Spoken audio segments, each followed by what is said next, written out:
Salut tout le monde! On vient d'apprendre que le gouvernement néo-démocrate a mis fin au groupe de travail sur le rétablissement des services chirurgicaux et diagnostiques. Bienvenue au Vidéojournal.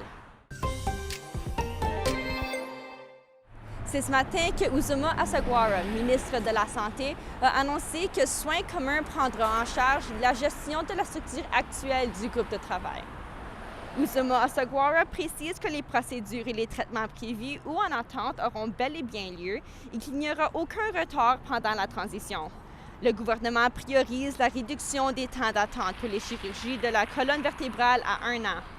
Ils disent que les faire ici au Manitoba plutôt qu'en dehors de la province va permettre de sauver environ 7,5 millions de dollars à la province par an. Ailleurs à Winnipeg, une motion adoptée vise à protéger la forêt Lemay dans le quartier Saint-Norbert. Le comité réel de Winnipeg a adopté jeudi à l'unanimité une motion présentée par le conseiller municipal de Saint-Norbert-Rivière-Seine, Marcus Chambers. Elle propose que plusieurs partenaires achètent ensemble la portion privée de la forêt Lemay pour éviter qu'elle soit transformée en logement.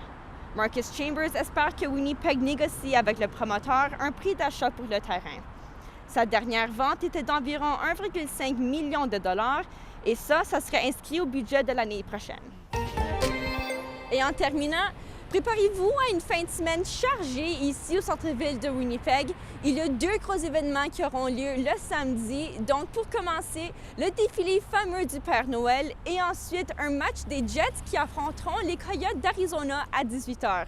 Les festivités de Noël commenceront officiellement à 16h, mais c'est à 17h que le défilé passera ici sur l'avenue Portage derrière moi. Typiquement, il y a entre 40 000 jusqu'à 55 000 personnes qui participent au défilé à chaque année, donc c'est quand même un gros événement pour le centre-ville. La ville recommande aux partisans des Jets qui vont au match de rester au sud de l'avenue Portage. Pourquoi?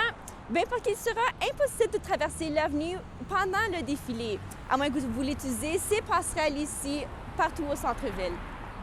Et aussi, on vous recommande de venir d'avance aux événements ainsi que de stationner à l'extérieur du cœur du centre-ville. On se comprend, il y aura beaucoup de voitures dans cette région ici, ça c'est certain. Et n'oubliez pas qu'il va faire beau ce soir-là, alors préparez-vous à être coincés comme des sardines. Heureusement, c'est un vendredi, donc voilà les nouvelles pour aujourd'hui. Je vous souhaite une très bonne fin de semaine.